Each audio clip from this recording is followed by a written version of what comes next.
A todos aqueles que estão assistindo esse vídeo, a graça e a paz de nosso Senhor Jesus, de nosso Deus e Pai, esteja presente na sua vida, presente também na vida de sua família. Sejam todos bem-vindos a mais uma pregação, bem-vindos ao canal, que Deus abençoe a sua vida. E o tema de hoje é o preço do Evangelho. Esse preço, ele envolve dinheiro? Não, ele não envolve dinheiro. Mas vamos ver o que a Bíblia fala sobre nós cristãos pagarmos um preço para viver o Evangelho. João capítulo 3, versículo de 1 a 10, diz assim, versículo 1. Havia entre os fariseus um homem chamado Nicodemos, um dos principais dos judeus. Vamos parar no 1 agora. Muitos cristãos são líder jovem, se a pessoa for da igreja adventista, diretor de clube, líder de pequeno grupo, de outras igrejas, líder de célula, líder jovem, dirigente, presbítero e dentre outros nomes de liderança que tem. E olha o que essa pessoa fez. Versículo 2. Um líder de Israel. E muitos líderes ou cristãos agem assim. 2. Este de noite foi ter com Jesus e lhe disse: Rabi, sabemos que és mestre vindo da parte de Deus, porque ninguém pode fazer esses sinais que tu fazes se Deus não estiver com ele. Qual é o problema de Nicodemos? Ele foi à noite. Tá, e qual é o problema desse sentido à noite? Na época de Jesus, não tinha lanterna, não tinha porte de energia. Então as pessoas andavam com tocha e, dependendo do local, da condição financeira, talvez uma lamparina da época. Só que aqui tem um detalhe. Andar de noite, na época de Jesus, não era uma atitude muito sábia, não era muito inteligente. Primeiro, pelo perigo. Segundo, que as pessoas na época não andavam muito à noite na rua. Quem andavam eram pessoas que bebiam, dentre outras pessoas também. Então, Nicodemos, ele foi à noite ver Jesus para que o povo não visse com Jesus. Aí começa o primeiro preço que muitos cristãos não estão fazendo direito. São agentes secretos de Jesus. Como assim? A pessoa é líder, a pessoa é cristã, a pessoa é líder de célula, a pessoa é líder de pequeno grupo, a pessoa é líder jovem, presbítero, diretor de desbravador, não sei. Mas ninguém sabe que ela é cristã. Ninguém sabe, ele não fala nada. Ele está lá na escola, está na faculdade, está no trabalho, e ninguém sabe que ele é cristão. Ninguém sabe que ele professa a fé em Jesus. É exatamente o que Nicodemos fez. Nicodemos foi ver Jesus sem que ninguém soubesse. Será que realmente estamos pagando o preço do Evangelho? Será que realmente esse preço de falar a todos que pertencemos a Jesus faz parte da nossa vida? Vamos mudar a pergunta? Será que as nossas ações na rua estão mostrando que estamos pagando o preço do Evangelho? Como assim? Quantos cristãos batem na mulher? Quantos cristãos gritam com a mulher? Agora eu vou mudar. Aqui não tem defesa de ninguém. Quantas mulheres cristãs traem o marido? Quantas mulheres cristãs gritam com o marido? Quantos pais gritam com os filhos? Quantos pais eles não conseguem botar ordem em casa e acabam agindo de uma maneira que não é bíblica? Quantos cristãos na rua estão bebendo? Quantos cristãos na rua estão traindo seu cônjuge ou sua namorada e acham normal?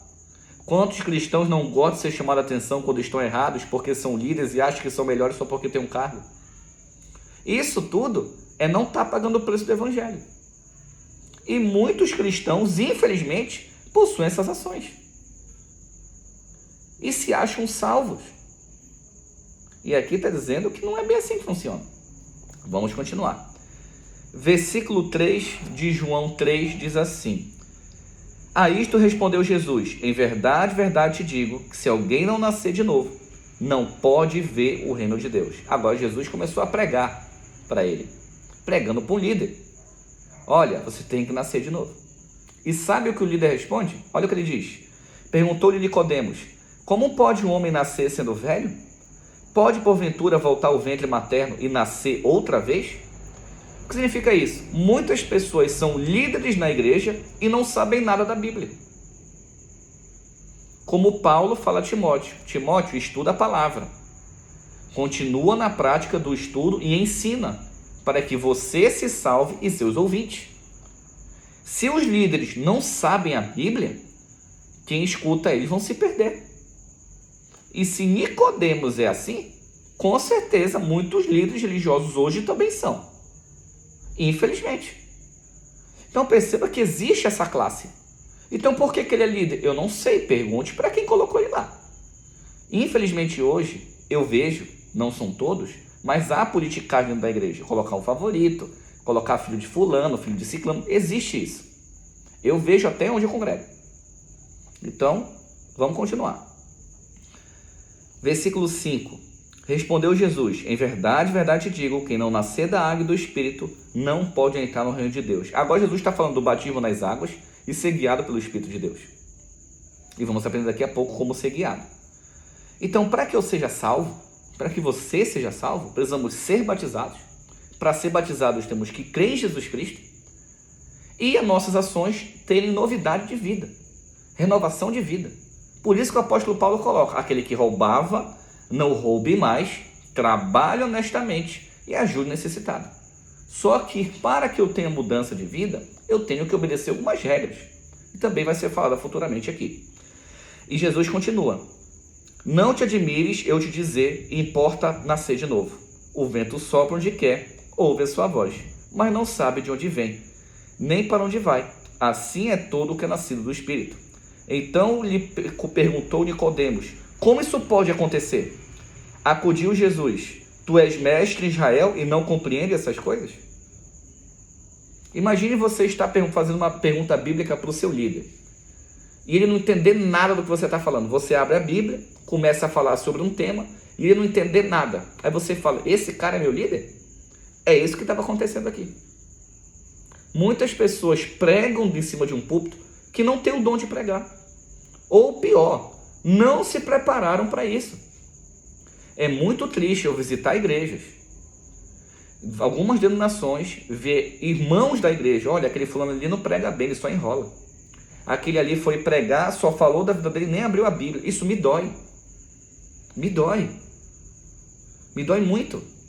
Se você não tem um dom de pregar, não tem um dom de liderança, não pegue esses cargos. Não pegue. Para que isso não aconteça. Porque se você está sendo mau líder, você está ensinando errado, quem está te seguindo também vai aprender errado. Então você ensina errado, você vive errado, você perde a salvação. Quem te segue aprende errado, vive errado e perde a salvação. Não tem como fugir desse encaixe. Mas se você estuda a Bíblia, não estou dizendo aqui que a gente tem que ser santo e perfeito, não errar nunca, não é isso. Mas se você lê a Bíblia, pede para Deus a direção e se esforça para viver, quem te ouve vai ter o mesmo caráter, vai ter a mesma disciplina, vai seguir os mesmos exemplos. Vamos continuar. 2 Coríntios capítulo 5, versículo 17 diz assim: e assim, se alguém está em Cristo, é nova criatura. As coisas antigas já passaram e eis que se fizeram novas. Agora vem a novidade de vida. Muitos cristãos, antes da igreja, são uma coisa, se batizam e depois da igreja é a mesma coisa. Cadê a novidade de vida? A Bíblia diz que Deus nos dá o Espírito. A Bíblia diz que Deus nos dá a capacidade. Então por que algumas pessoas não conseguem mudar? Porque elas não precisam, na visão delas, ou elas acham que já estão mudadas e não percebem, e dentre outros. Precisamos tomar esse certo cuidado na nossa vida. Vamos abrir agora em Mateus capítulo 28, versículo 29 e 30. Um dos versículos de Mateus 28, eu utilizo a Bíblia hebraica. Então talvez não vá bater com o que você tem no Padre Ferreira de Almeida. A Bíblia Padre Ferreira de Almeida diz assim, Mateus 28, 19 e 20. Ide, portanto, fazer discípulos em todas as nações, batizando-os em nome do Pai, do Filho e do Espírito Santo, ensinando-os a guardar todas as coisas que vos tenho ordenado. E eis que estou convosco todos os dias até a consumação dos séculos. Esse batizando o Pai, Filho e Espírito Santo, ele foi traduzido errado. Eu tenho um vídeo que fala sobre isso. Eu vou deixar o link anexado aqui nos comentários para você verificar melhor essa situação. Agora a Bíblia hebraica, a original, que não teve esse erro de tradução, diz assim. Vou colocar aqui paralelo.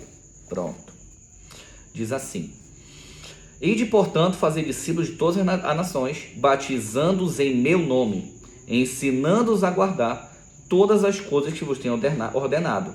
e eis que estou convosco todos os dias até a consumação dos séculos. Então Jesus, além de batizar, ele manda guardar tudo aquilo que ele ensinou. Então a pessoa entra na igreja, se batiza e pronto. Não é assim que funciona. Você tem que ensinar ela na prática como guardar os ensinamentos de Jesus. E vamos ver o que Jesus nos ensinou. João capítulo 15, versículo 10 diz assim: se guardares os meus mandamentos, permanecereis no meu amor, assim como eu tenho guardado os mandamentos do meu Pai, e no seu amor permaneço. Então, como é que eu vou permanecer no amor de Jesus e no amor de Deus, o Pai? Guardando os mandamentos. Que mandamentos são esses? A lei de Deus. A novidade de vida é guardar a lei. Você guarda a lei e tem novidade de vida. Aí muitas pessoas entendem: mas a lei é do Antigo Testamento. Não é. Eu tenho um estudo em PDF, em PowerPoint, que diz para você 110 motivos para guardar a lei, Antigo e Novo Testamento. Então, se você quiser, entre em contato comigo que eu lhe passo, totalmente gratuito. Aqui não tem essa situação de cobrar nada. O evangelho foi dado de graça e de graça será dado. Então, vamos continuar. Então, aqui nós temos que guardar a lei. Além da minha mudança de vida, a minha mudança de comportamento, que é guardar a lei, também existe a mudança do caráter, que é o fruto que o Espírito Santo nos dá, através do Pai. Então, vamos aprender essas duas coisas agora. Primeiro, a lei, Êxodo capítulo 20, versículo 3 a 17. Diz assim: primeiro mandamento: não terás outros deuses diante de mim. Se você coloca qualquer coisa na frente de Deus, é seu Deus. Não farás para ti imagem de escultura, nem o que está em cima dos céus, nem embaixo da terra, nem embaixo das águas. Não as adore e não lhe darás culto, porque eu sou o Senhor teu Deus, Deus zeloso. O que significa isso? Você que é nosso irmão católico, você não precisa ter essas imagens. Mas eu não tô dizendo que você está adorando, não confunda. Eu conheço várias pessoas católicas, tenho um primo que é padre, e que ele coloca apenas para fazer uma pequena homenagem. Mas Deus está dizendo que não precisa isso. Não precisa. Fique tranquilo. Não tenha. Pronto. Próximo. Não tomarás o nome do Senhor teu Deus em vão. O que é tomar? É você dizer que é cristão e dar mau testemunho. Não faça isso. Próximo. Lembra-te do sábado para santificar. Santifique o sétimo dia, que é o sábado. Guarde ele. Honra teu pai e tua mãe. Obedeça a seu pai, obedeça a sua mãe. Próximo. Não matarás. A Bíblia diz em 1 João 3,15 que aquele que odeia a seu irmão também está matando. Então você não deve guardar ódio no seu coração. Não adulterarás. Você que é casado, não pule a cerca e seja fiel ao seu cônjuge. Não furtarás. Não roube nada do que é seu. Não dirá falso testemunho contra o teu próximo. O que é falso testemunho? Difamação, calúnia, injúria, fofoca, mexeriqueiro, dentre outros também. E não cobiçará a casa do teu próximo, nem a mulher, nem nada que pertence ao seu próximo. Agora, o fruto do Espírito, ele está ligado em Gálatas, capítulo 5, versículo 22. Mas antes, aqueles 10 mandamentos é a mudança da nossa vivência diária. Ela é a mudança das nossas ações. O fruto do Espírito Santo é a mudança do nosso caráter ou personalidade. Olha o que diz. O fruto do Espírito é amor. Você que não consegue amar, agora consegue. Alegria. Você que fica assim, triste o tempo todo, Deus lhe dará alegria. Você que não tem paz, Deus lhe dá paz. Longanimidade, que é a paciência. Benignidade, bondade, fidelidade, mansidão e domínio próprio. Contra essas coisas não há lei. Você não é julgado por isso. Então, quando você tem mudança de vida, você guarda a lei para dar bom testemunho. E tem o fruto do Espírito Santo para quê? Para que você pregue o evangelho, leve na prática isso. O fruto do Espírito com guardar a lei é o caráter dos salvos. E vamos continuar em Tiago 2, capítulo 12, que diz assim. Tiago 2,12. Falai de tal maneira e de tal maneira procedei, como aqueles que hão de ser julgados pela lei da liberdade. O que é lei da liberdade?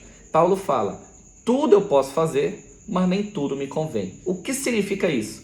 Que nós cristãos podemos fazer qualquer coisa. Deus não proíbe.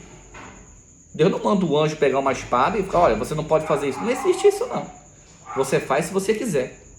Qual é o maior problema dos cristãos? Eles traem a mulher e culpa o diabo. Ele enche a cara, faz besteira, culpa o diabo. Ele mente, culpa o diabo. Ele rouba, culpa o diabo. Ele mata, culpa o diabo. Sei lá, faz qualquer coisa, culpa o diabo. Não existe isso para Deus. Você fez porque você quis. Vê o que Deus fala para Caim. Caim, o pecado está na porta, mas você deve dominá-lo. Esse é o defeito de muitos cristãos. Eles apontam o dedo que é tu culpado, é tu culpado, é tu culpado, é tu culpado, mas ele não assume a culpa para si. Essa pessoa é cristã? Não. Não é cristã. Porque para Deus não existe isso. Se você culpou, se você pecou, a culpa é sua. Se eu pecar, a culpa é minha. Pronto. Simples assim. E por isso que temos o fruto do Espírito. Temos a lei. Por quê? Por que Davi era um homem segundo o coração de Deus? Porque ele guardava a lei. Porque ele obedecia os mandamentos. Ah, mas Davi adulterou. Sim, uma vez. Uma vez ele adulterou. E a Bíblia diz que ele nunca mais voltou a fazer. Ele não culpou o diabo, ele não culpou Urias, não culpou ninguém. Fui eu, abre aspas, Davi dizendo, eu pequei, fecha aspas. Então foi isso que aconteceu. Então nós devemos pagar o preço do Evangelho, assumir nossos erros, assumir nossos acertos, pedir perdão quando estivermos errados, pedir desculpa quando estiver errado, porque isso é o trabalho do cristão. E muitos cristãos hoje, por causa de política, por causa de futebol, estão odiando o próximo. Eu não estou falando das pessoas que não conhecem a Deus, eles não conhecem. Nós somos os maduros. Nós somos os maduros. Vamos colocar entre aspas aqui. Porque aquele que conhece a palavra não fica perdendo tempo com picuinha. Quantas vezes eu já fui motivo de piada por ser cristão? Por guardar a lei. Tu tá nessa de ser fiel, teu otário, mas eu tenho conhecimento espiritual. Minha luta não é contra a carne e sangue, é contra as potestades espirituais. Eu falo, beleza, eu escolhi, deixa pra lá. Então que nós possamos ter compreendido que devemos sim guardar o preço do Evangelho. Devemos sim viver o preço do Evangelho, para que o Evangelho seja pregado na prática e que tenhamos as características dos 144 mil de Apocalipse. Aqueles que não são enganados por falsas doutrinas, porque lê a Bíblia, aqueles que são guiados apenas por Deus e sua palavra, e aqueles que vivem na prática o Evangelho, mesmo com seus defeitos. Então que possamos ter isso em nossa vida a partir de hoje. Que Deus abençoe a sua vida. Um ósculo santo a todos.